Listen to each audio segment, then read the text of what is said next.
This is mostafasarabzadeh, a research associate in the field of exercise physiology and neurophysiotherapy, as well as a women's sport specific journalist. All I tried recently was bringing you something new whose context has a high demand to explore in research. So I found, and that is creative movements or dance science, where much of the research's attention has been drawn to recently. We all heard a lot that dance is integral to being human. It is human thought and feeling expressed through body movements. From getting fit to improving mental and physical health, this model of creative physical activity might be incredibly rewarding. Whether you love it or not, I bet you all have been in extreme need of doing it many times in various situations of your life, from being in a friendly party, for example, where impressing your new partner is all you want, to where rebuilding your weak brain and body is all you must do. So you shouldn't be that much amazed if I say there are as many reasons to make love with dance as there are cells in a body. Wow, what a claim. Hopefully our creator forgives me, as long as this article proves it. So in this episode, all I needed was taking the honor of hosting an incredible difference-making leading researcher in dance education and performance science. The one I mean who co-authored the first ever master's degree in dance science, wow, how excellent, and has since played a major role in developing dance science as a recognized field of study in higher education. The one who is the director of the Victorian College of the Arts based in University of Melbourne, and also the head of dance science at Trinity Laban Conservative of Music and Dance, a UK-based dance education center. So, as you all viewers might have guessed, I'm here today with Professor Emma Redding, and the scope of our interview is hopefully to provide all with new updates of dance programs in research and education, as well as the role of dance on people's lives as a whole. So thanks for watching us in advance. Let's move forward to see what we have for you.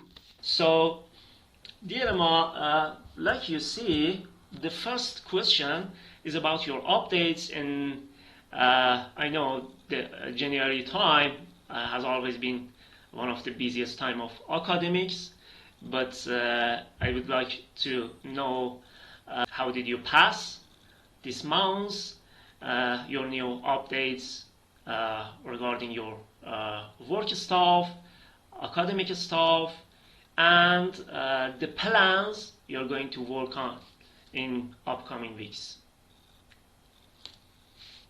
Well, thank you, Mustafa. So my new job is director of the Victorian College of the Arts, which is an art school within the University of Melbourne.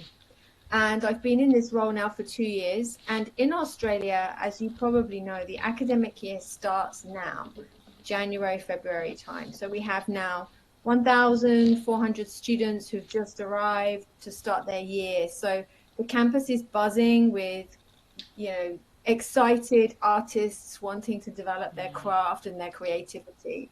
So it's a very busy time because we also have a lot of new staff.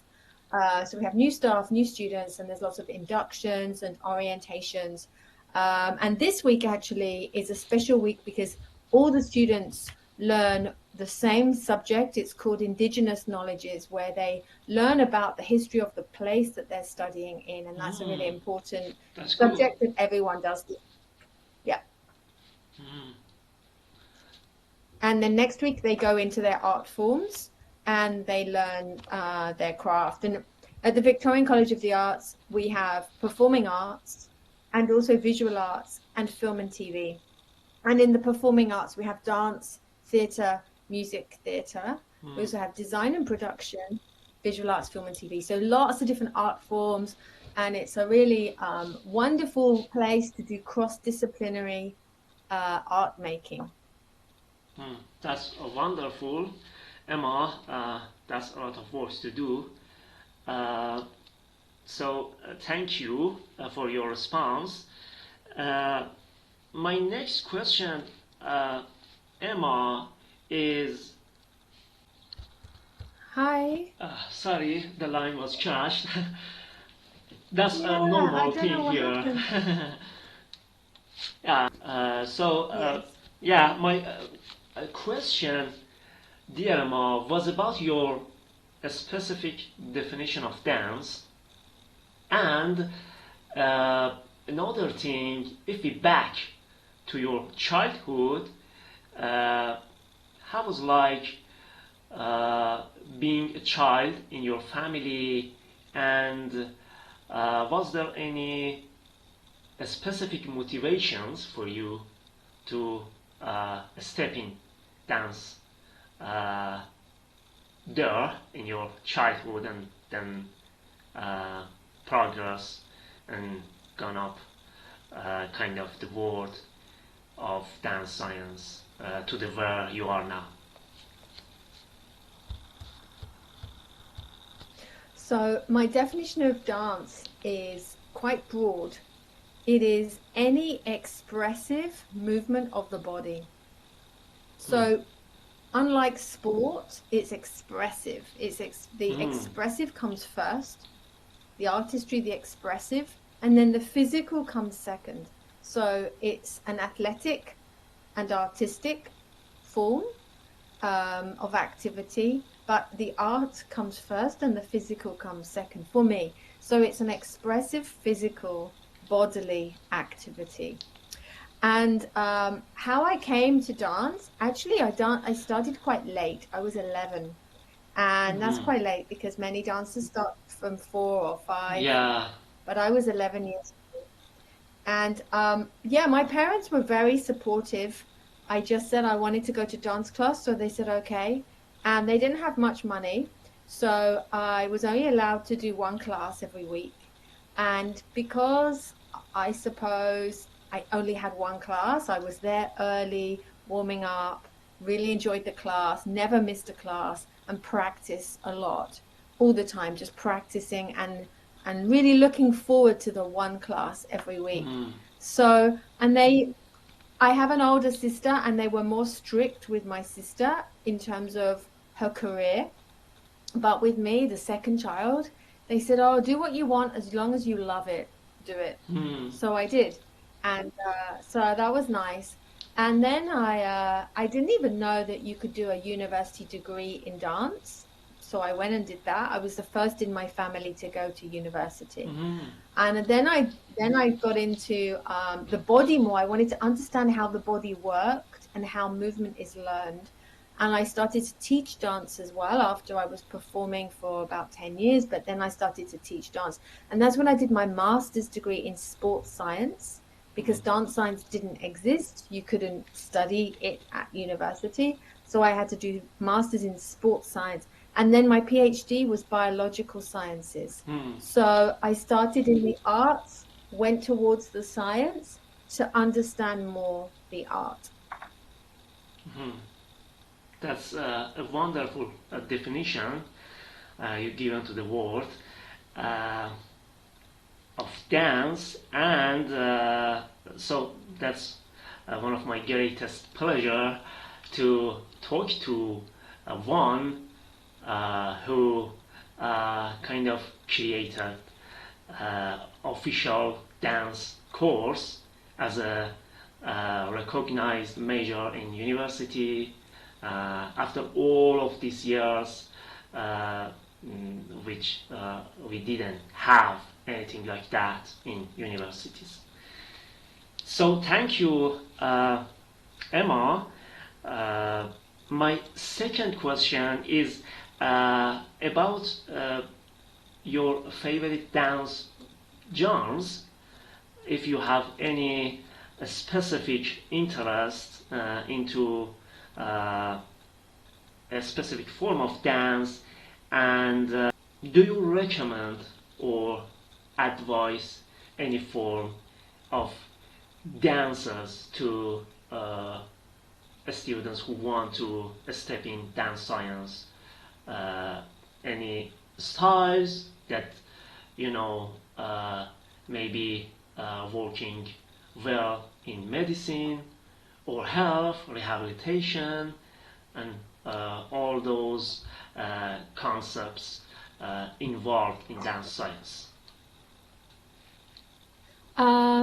My favorite dance genre is contemporary dance, and because it's the most expressive for me, and you can be yourself when you do contemporary dance. You're not trying to be someone else. You can bring yourself to the performance, to the studio. It's very expressive, but it's also very athletic, and you need a lot of strength and power.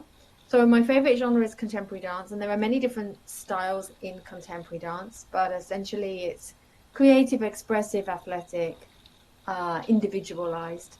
And but in terms of recommending dance for others, I would say that it's important to just do whatever dance you like to do, because all dance has benefits. So a lot of older people, for example, like ballroom dance or swing dance or tango, partner dance. And young people, I mean, it's a generalization, but a lot of young people like street dance and hip hop and music theater.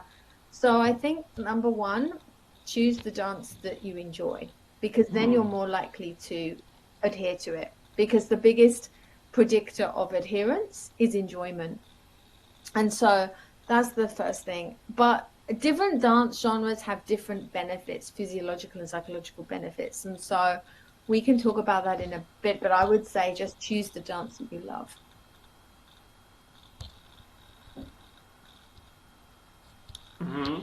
That's really wonderful advice from Emma Redding. Thank you for your response, Emma. The next question is about Trinity Laban, Conservative of Music and Dance, a UK-based dance science center. How things is going with there, and please kindly share with us if you have any horizons or any specific long-term plans to reach through this center. Well, so Trinity Laban is Europe's largest conservatoire of music and dance. It's a really fantastic place, but one of the reasons it's so fantastic is because it does dance science. It was the first institution in the world to offer dance science as a degree program. First of all, a master's degree, then an undergraduate degree, and also PhDs in dance science. And now many of the graduates from those programs have gone to other places in the world, Canada, China, and other places, to develop science in those countries. So that's really fantastic.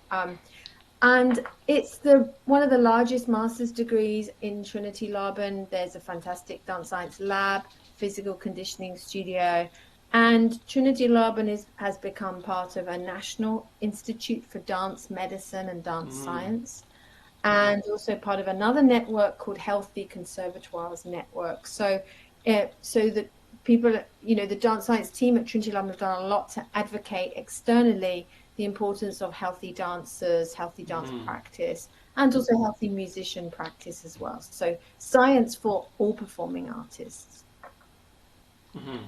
But now you are based in Melbourne, right? Yes. Yes, so my job now, I'm now at Trinity Laban, a visiting professor. So I still have PhD students at Trinity Laban, and I still do research with colleagues at Trinity Laban. But my main job at the moment is in Australia at the University of Melbourne at the Victorian College of the Arts. And one of my strategic visions for the VCA, the Victorian College of the Arts, is to develop dance science, performance science here in Australia. Or the dance science department is a sub-discipline, a sub-branch of still art department? Or maybe we can expect to some days maybe to join to medicine or kind of like health departments, officially, I mean. Yes. Yeah. Well, I think the American College of Sports Medicine does recognize dance as an arm of the ACSM. I think that there's athletes in the arts. There's some recognition, acknowledgement of dance in some of the big sports science associations. Excuse me, but there's something quite special about dance science not being part of sports science, because it's not a sport. It's more than a physical activity. So I think it's important to not just allow it to get lost in the sports science and sports medicine departments, faculties. Of course, it's helpful to share expertise, to learn from sports science and sports medicine researchers, and to use the equipment that they have, the laboratory equipment, testing equipment. But at the same time, at the very beginning, we used to invite sports scientists to come and teach dance science, and sometimes they didn't really bring the right examples, or they didn't fully understand the very special and different ingredients of dance. So, for example, sometimes I would work with neuroscientists, and the neuroscientists would say, well, they had a presumption that dancers want to not think about the dance when they dance on stage. They said, surely you want to learn the dance so much that it becomes repetitive in the mind, and you don't have to think about dance anymore. You can think about what you're having for dinner. And actually, that's so not true. That's the opposite. We want dancers to think as they move and to experience and embody and be present and mindful about what they do as they do it on stage, as they perform on stage. So sometimes there's the contradictions and very fascinating debates that we have between medicine, sports science, and dance and other art forms. Yes, I got your point. The most, maybe I personally guess, the most simplest reason why we have to see dance differently from sport is the dance actions and dance performances act on multiple different planes of motion at a time and at the same time, and there has to be many complexities and kind of different angle directed movements in dance, and it always requires a specific physical and mental demand at the same time that we often don't see such a thing in other disciplines of sports. So that's what I think. Emma, let's a little talk about the role of dance on people's life. how far is it from your ideal picture now, and how do you see it if we can compare it with the recent years? Hi, Emma, again. Hi. This time was not my fault. I was all connected to the internet. Do you think it's my fault then? That might be. It looks like I have good signal, but Hmm. I don't know. Okay, no Let's matter. see. So, yeah, as I was asking you, how far is your ideal picture in terms of the role of dance on people's life, and how is it now if we can compare it to the recent years or the last decade? Hmm. It depends where we're talking about in the world, I think, because the availability of dance in schools or in community contexts depends very much on government direction and government policies and funding for the arts, for Mm, example. And it also, of course, depends on cultural values as well. But so in the UK, for example, there was a time when there was a lot of dance in schools and new capital buildings going up for the arts. Under a Labour government, under Conservative government, there's less money for the arts. And so we're seeing a drop in schools. So there's less access for people to do dance in schools. And then therefore, there's fewer people applying to study it in conservatoires and in art schools. And then the knock-on effect is then mm, there are fewer people in the profession, etc., fewer role models. So the politically it has an impact, but so it depends where we're talking about. But in terms of the research, there's much more overwhelming evidence now of the value of dance for the health and well-being of other populations. So the health and well-being of young people, the health and well-being of older people, people with very particular medical conditions. So there's more and more evidence being developed to advocate for more dance. And one research study I did in the UK with deprived, underprivileged schools mm. in South That's England key and led to important to context. yes, and it led to so we found that, for example, some psychological parameters improved, like self-esteem and self-confidence, and also physical fitness, and flexibility, and also adherence. So these young people wanted to turn up more for dance. So those results were discussed in Parliament, and then there was more money given to dance in schools and in context. So you need the right kind of evidence. You need the evidence that the government's going to accept. So we had Mm-hmm. quantitative results and statistics, and then they were able to invest more in the arts. So there's more research, more evidence. Still, there's a lot more to do because there's not much funding for this type of research. So we need more research, but the evidence is building. Hmm.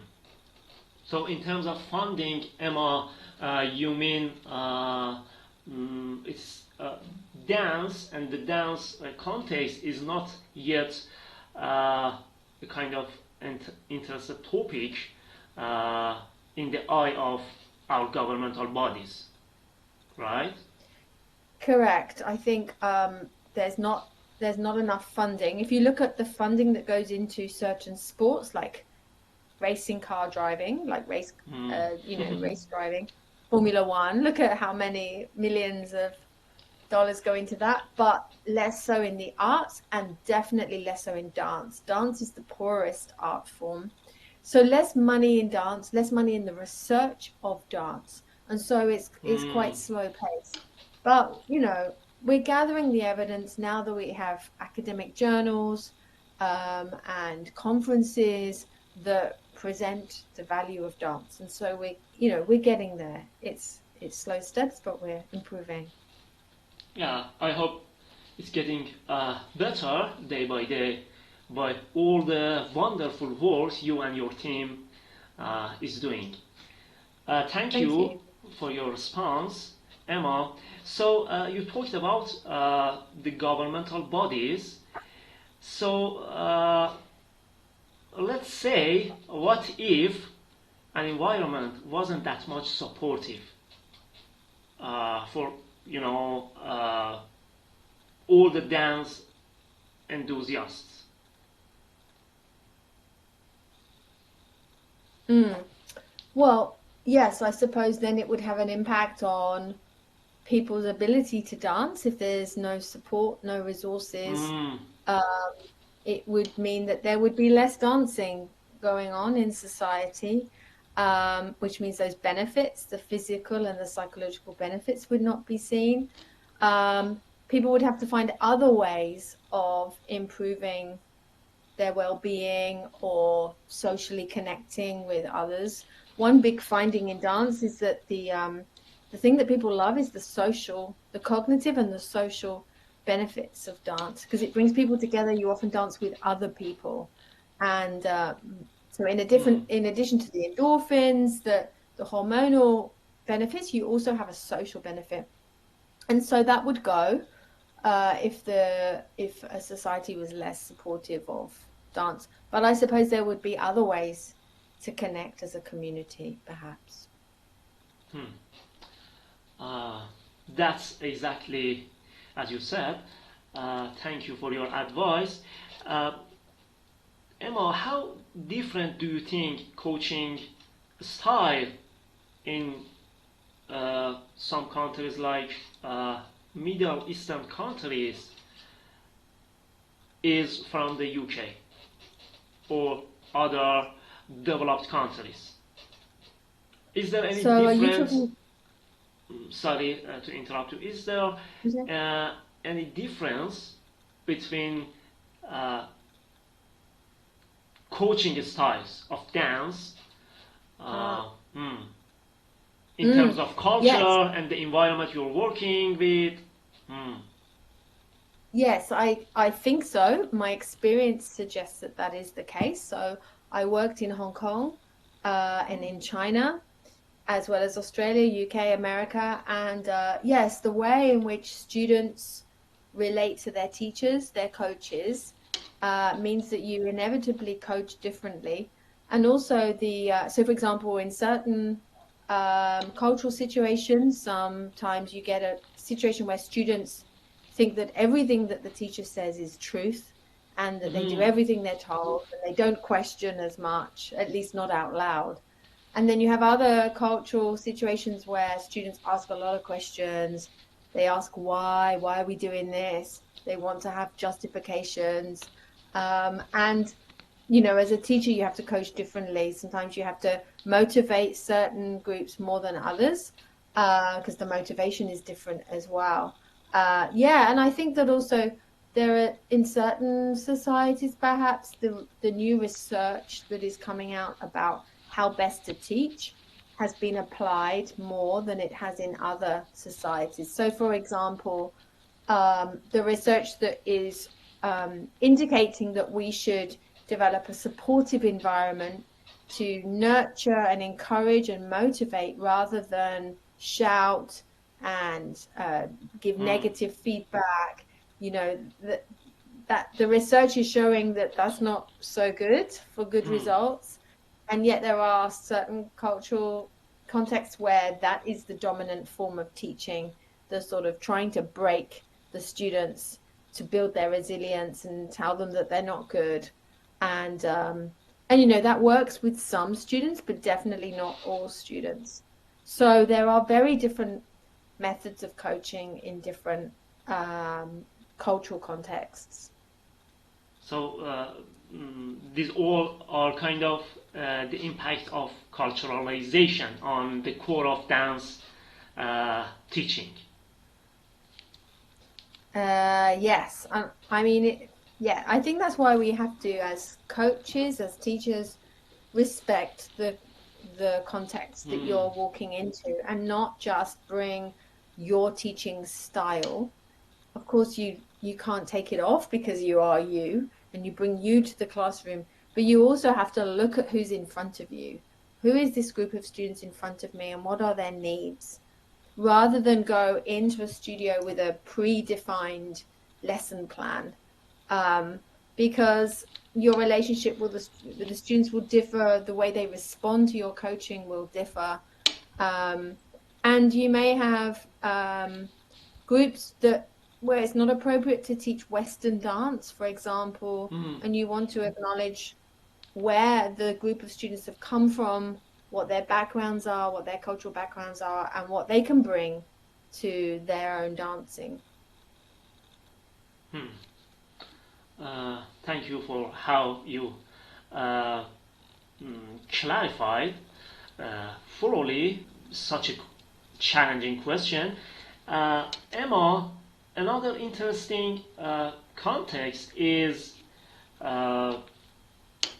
in terms of dance science is that dancing in some parts of the world are taken negative, dishonored, and also even prohibited. So we all know that all the possible negative consequences of these anti-dancing laws, but do you have any message to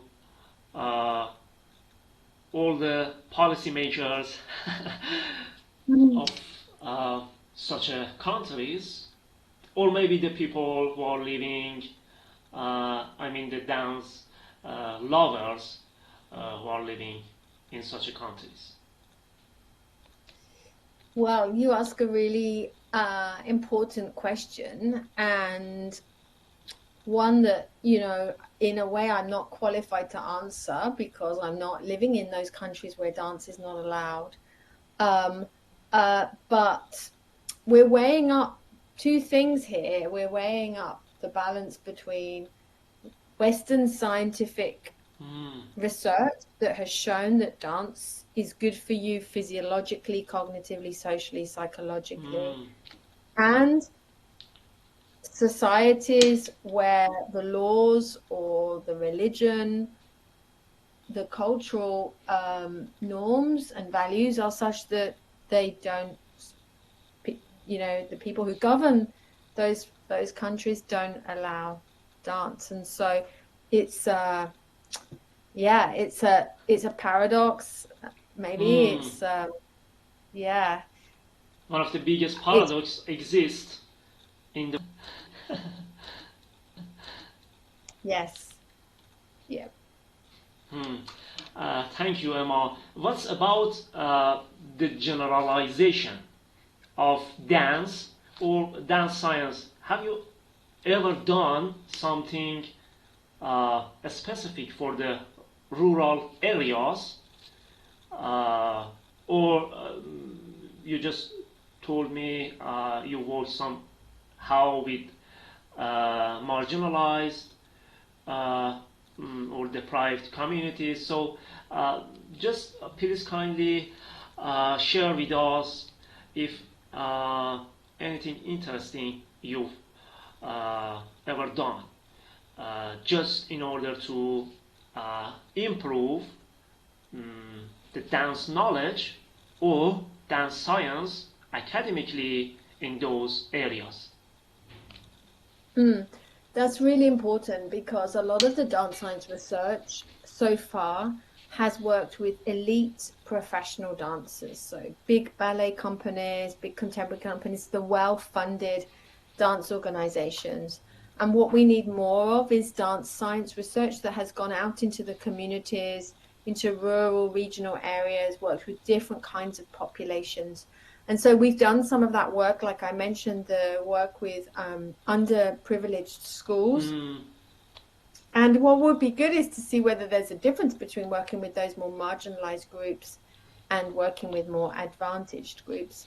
But certainly in the disadvantaged groups that we worked with, there was a positive benefit to dance. We saw some positive improvements in physiological and psychological measures. Hi, Mustafa. Hi again. I don't know what happened. I don't know either. Yeah, I was saying so. We've done projects also with all boys groups. So this is a Hmm. really interesting group of people because in many societies, dance is seen as a girls' activity, and there's a Yeah. stigma attached to Hmm. dancing for boys. And we worked in Southeast London in a poor area where the boys, it wasn't something they felt proud to do. And so we gave them free dance classes. We didn't charge them. And we also gave them breakfast. So we fed them.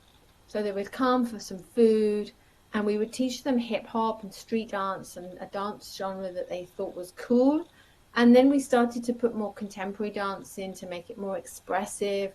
And slowly they built up a boys' dance company, and it Hmm. became a cool thing to do. So that was really good. And we just measured their adherence, whether they kept turning up for that dance project. So that was good. We've also done projects with obesity and children who are overweight. And one of the things we found, for example, in dance studios is to not have mirrors so that they're not looking at themselves, but you turn them away from the mirror and have them Hmm. dance without looking at themselves. And that was really great at making them feel more positive about their body image as well. And Yeah. then we've done lots of work with older people, people with dementia, people with Parkinson's disease. So it's really important that we do more research with other populations that wouldn't ordinarily be researched. Hmm. That's an excellent point to work on in terms of dance science. What about uh, the role of schools PA or PE? I mean the physical education in the schools. Uh, on dance, and how did you see the PE of the UK uh, on the role of dance improvements? Uh, Yes. Well, the problem with PE, physical education in schools in the UK, excuse me, is that the PE teachers, many of them don't like dance, or they don't know how to mm, teach it, because fundamentally they're sports teachers.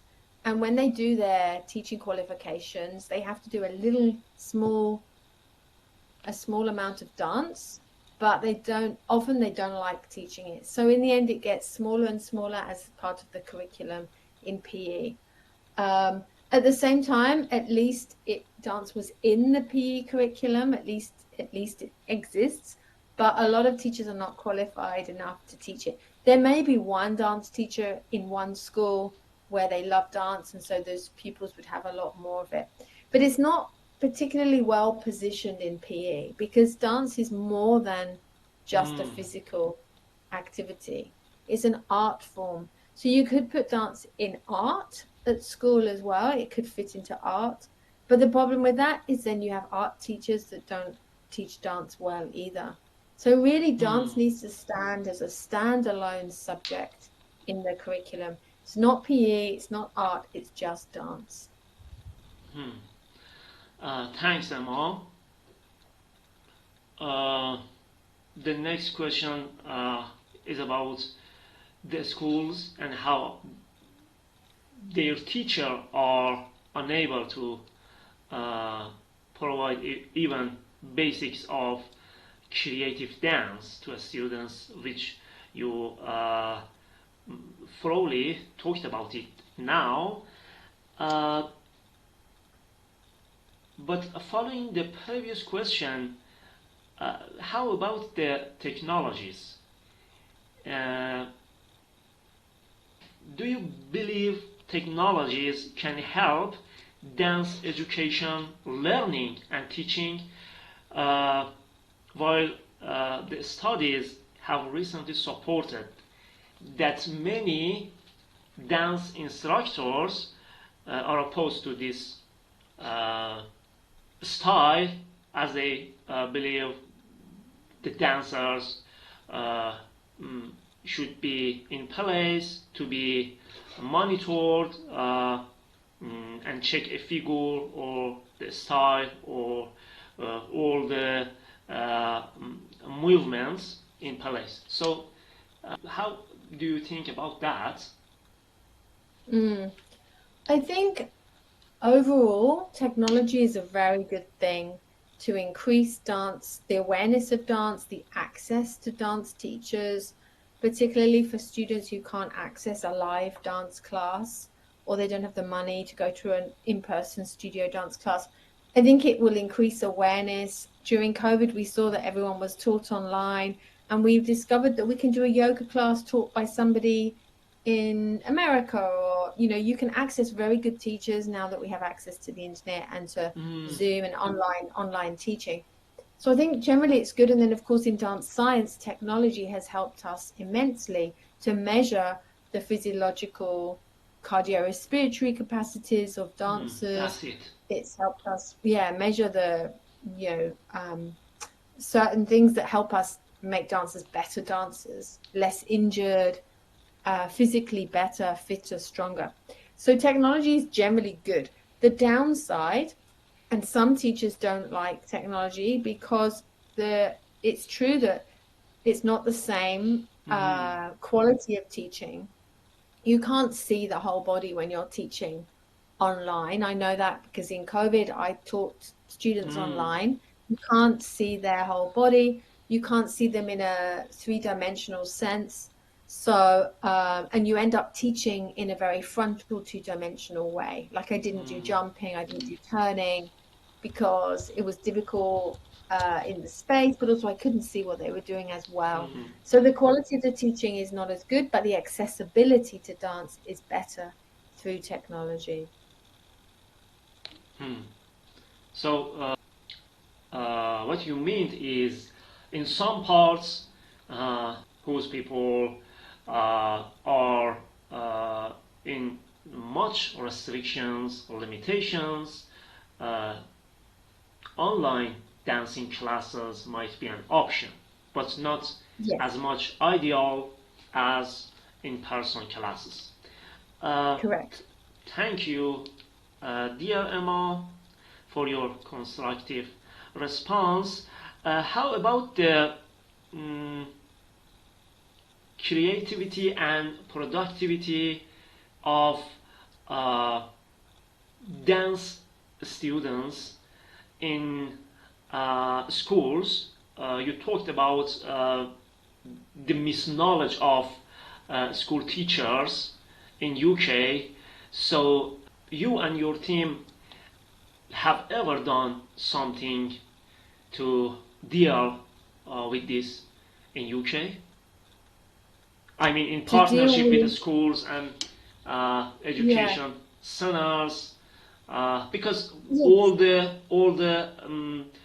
materials taught in classes in school, UK-based schools, I mean, based on the research, are predetermined and somehow outdated, kind of been taken easy, I mean, to teach something to the learners. So what's your overall take on that, and how did you do on this context? Well, my colleagues at Trinity Laban, there was a department that worked specifically with school teachers and to try and encourage young people to access better quality dancing and to prepare them for a dance profession if they want that.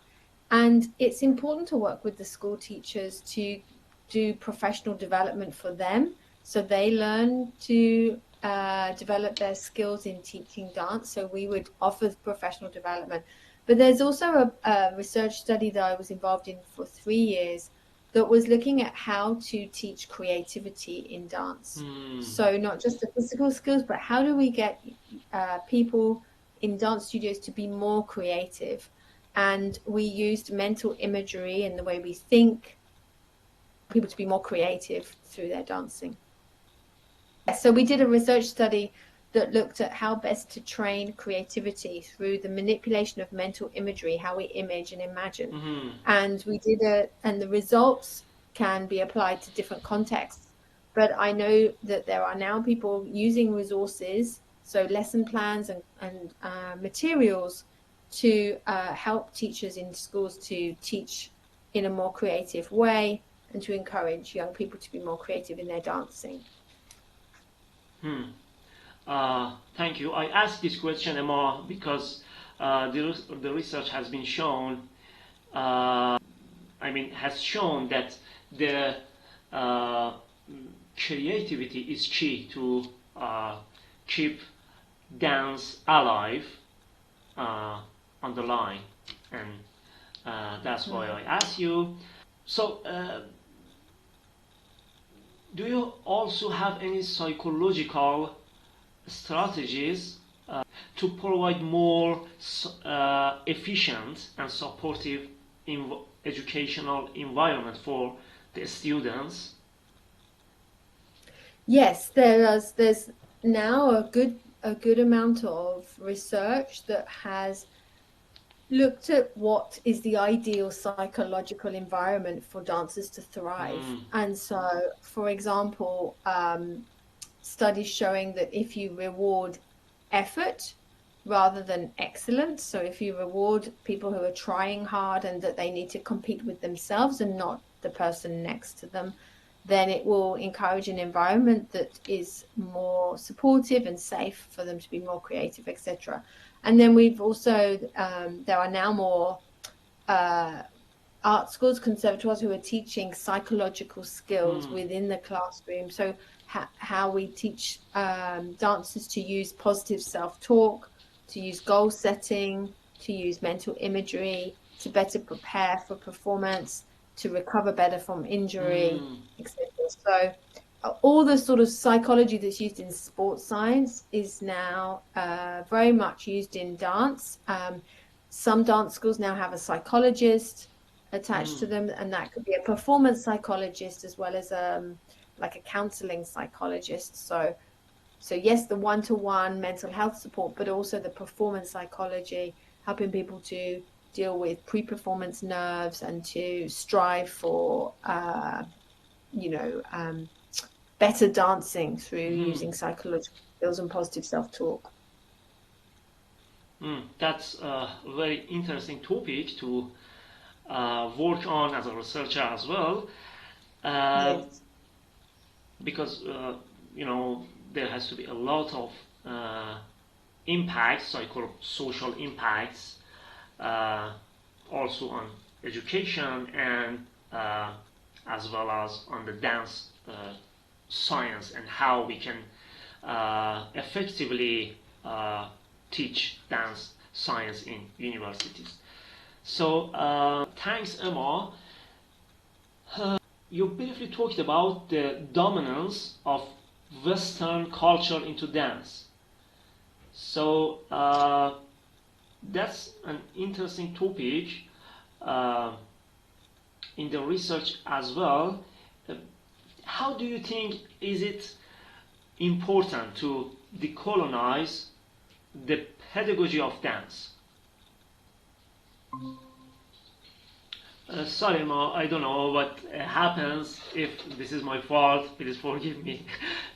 No, and forgive me if it's my fault. I don't know. We are talking a long way from each other, so there's a lot between us. Yes. So my question was about the decolonization of Yes. the pedagogy of dance in a way to mitigate the way Western culture impacts on dance. Yes, indeed.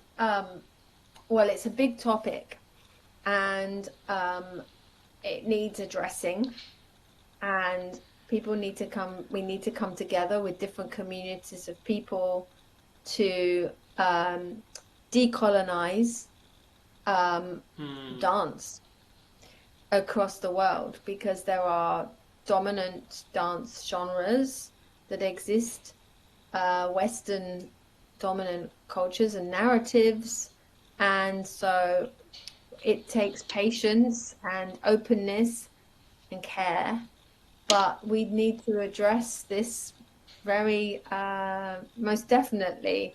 So and in dance science, which has come from Western understanding of science, there are recommendations or findings that are not applicable to all cultures, even though we tend to believe truth is truth, and it's not. It depends on who you're talking to and what their version of truth is. So it's yeah, it's difficult, but a lot of dance, like even in Australia, it's come from America or the UK or Europe, as opposed to indigenous peoples of Australia.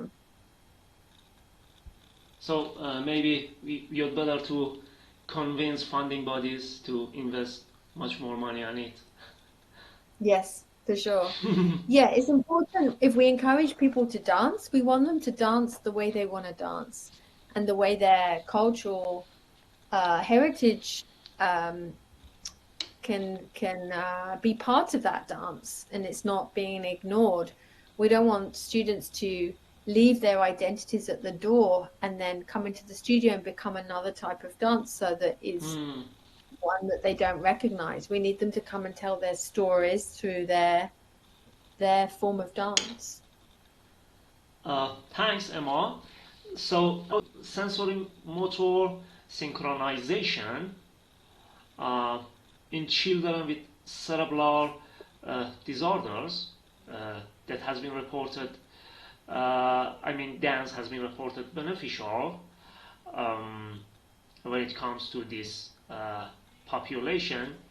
So, how do you think such a patients or even healthy children as a whole can benefit from dance in terms of mind-body connections and sensory motor synchronization, neuromuscular coordination, and all those similar subjects? Well, I suppose the obvious answer is because dance is a highly skilled activity that that requires cognitive, mental attention.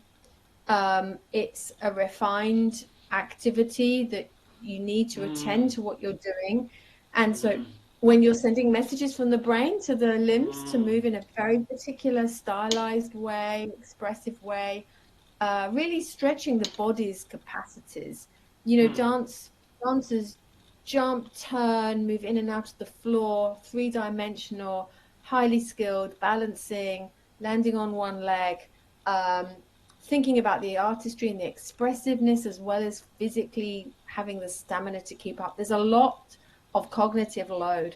And so just the practice of learning dance, learning a sequence of dance from the teacher and copying and then repeating it is going to improve the mental capacity of that person to then do ordinary tasks like walking and, picking things up and sitting and standing and doing the activities that are less skilled.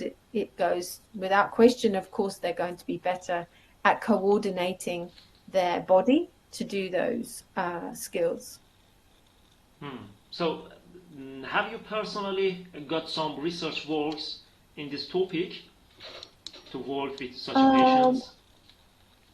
I haven't worked with children that have particular neurological disorders. We've done a study with adults who had acquired brain injury, so injury from an accident like a car accident or stroke, and we did some studies looking at what dance does for those people in terms of then their ability to balance and stand or reach, and that Cognitive was quite profile. interesting. Yeah, and I can imagine that you could do the same study with children as well. Yeah, that's a wonderful context to research on because of what the research has been shown in this topic was all promising, and that's why I wanted to ask such a question. Have you ever exposed anyone whose life drastically changed by dance? That's a funny question.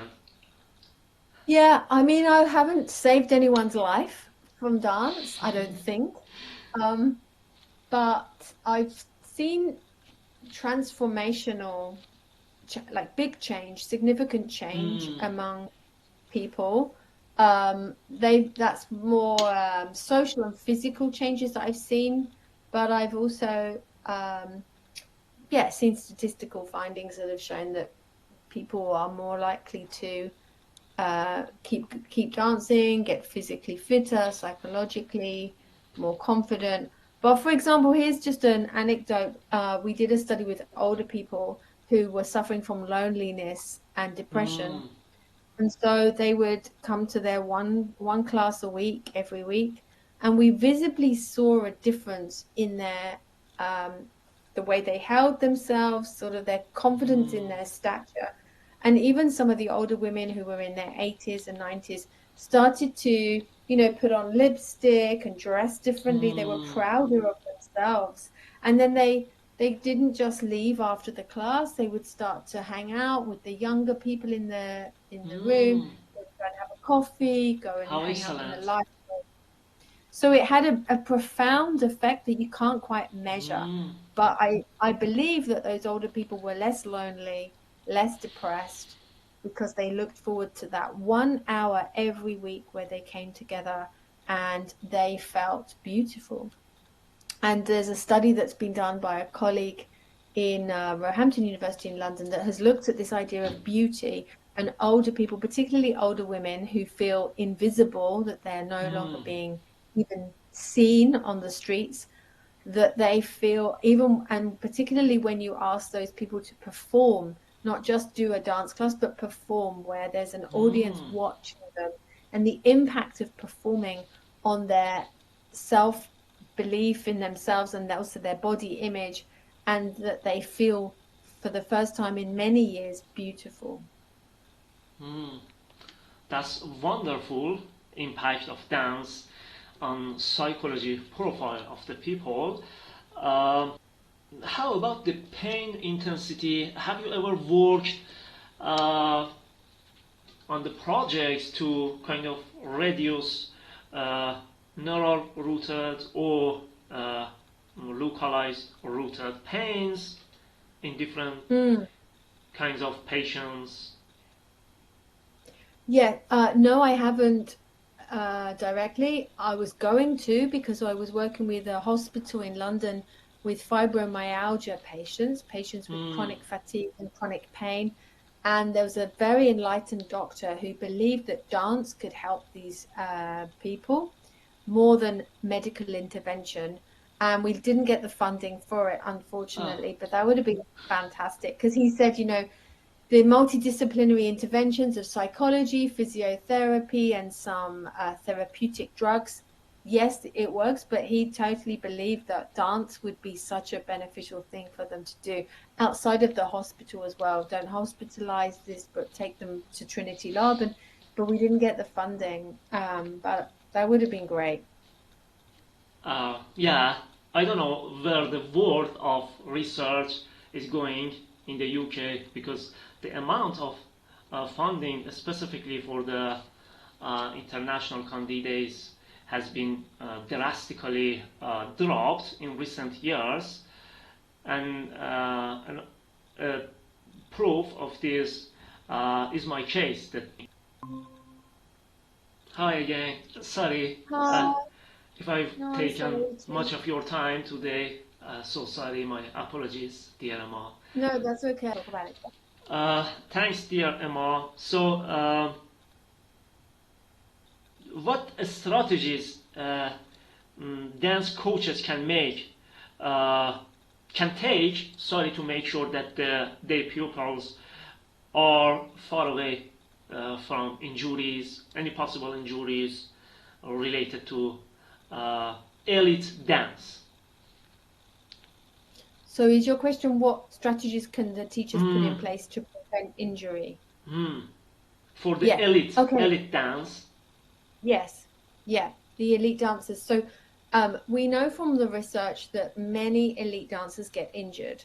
Mm, Many. So dance is it's a high risk activity in that sense, and there are lots of measures teachers could put in place to prevent injury, and some of those have been tested and shown to work. So for example, warming up properly and cooling down properly before and after a class. So many dancers warm up, but not many cool down, and that's been shown to reduce injury if you warm up and cool down properly. Doing some conditioning that supports the strength and conditioning of the dancer, because dance classes tend to be based on the choreography, highly skilled, but they're not focused on the physiological development as much. So some conditioning like Pilates, cardiorespiratory, stamina building, flexibility work, and good nutrition, good hydration, for example. Dancers being aware of the anatomy and the biomechanics of the body, and also the teachers being aware, so that they're not asking dancers to do choreography that is considered not safe or dangerous. So an understanding of the anatomy of the body and how the body works is really important, which is why dance science now exists for teachers and choreographers to come and learn more about the body. So there are lots of different fatigue is a big cause of injury, tiredness, because we need to adjust the timetable and make sure that dancers have proper time to rest and recover as well. So there are lots of things to put in place to prevent injury. Many. Thanks a lot for your instructive advice on the injury-related topic. How do you often monitor training loads for the dancers? It's difficult to measure training load in dance because it's high impact. So impact, which increases load, and it's transitory, it's non-steady state. So Right. you have a lot of rest periods or low intensity periods, high intensity periods. So the intensity fluctuates all the time. Stop, start, stop, start. So load is difficult to measure. However, there are attempts to measure training load, and then to look at injury in relation to training load as well. But mostly it's to do either maybe heart rate is measured, or oxygen uptake is measured, or just the time that people are dancing, although it's not strictly that accurate, because as I say, the intensity goes up and down in a rehearsal or a performance, but just time dancing is measured too. There are other ways of measuring, accelerometers and other pieces of equipment that some of the ballet companies are using now to measure load as well. And then load in terms of force as well. Ballet dancers are dancing on one small base of support, the point shoe, and the load going through that base of support is large, of course, as well, often landing on one foot. So when we're looking at load, we can also look at load into the joints from jump landing. Thank you, Emma. And the last question is like any of my interviews, I would end this talk while I'm thankful for your kindly time with any specific advice or any recommendations, any kind of inspiring story to share with the world of dance science. Big question. I think the revelation for me, when I started dance science, I always wondered, how long is it going to stay for? Is this just a fashion, a new degree, a new field that will go? People will get bored of it, or, and the revelation for me, just in recent years, I realized dance science will never go now. Dance science will always exist now. It's here forever. So long as there's dance science. And my aspiration is that every dance company and every dance school in the world has dance science in their education. Teachers understand more how the body works, so they're dance science informed, and there's more funding for research, etc. And that we continue to prove the benefits of dance for all populations. And so, yeah, there's not really one message, but dance science is here to stay. And that's a big revelation for me, and it makes me feel so happy that that's the case. I'm as well. Thank you, dear Mo. I hope so. I hope we can have really more bright days in the dance science. Thanks so much for joining me again. And I'm so sorry for all the possible interruptions I may have caused. That's all, out of my hand. And hope you have a wonderful day. Thank you, Mustafa. Thank you It's really so nice much. talking to you. Thank you. It was lovely. Yeah, it was lovely talking to you. Thank you, Bye too. for now. Bye.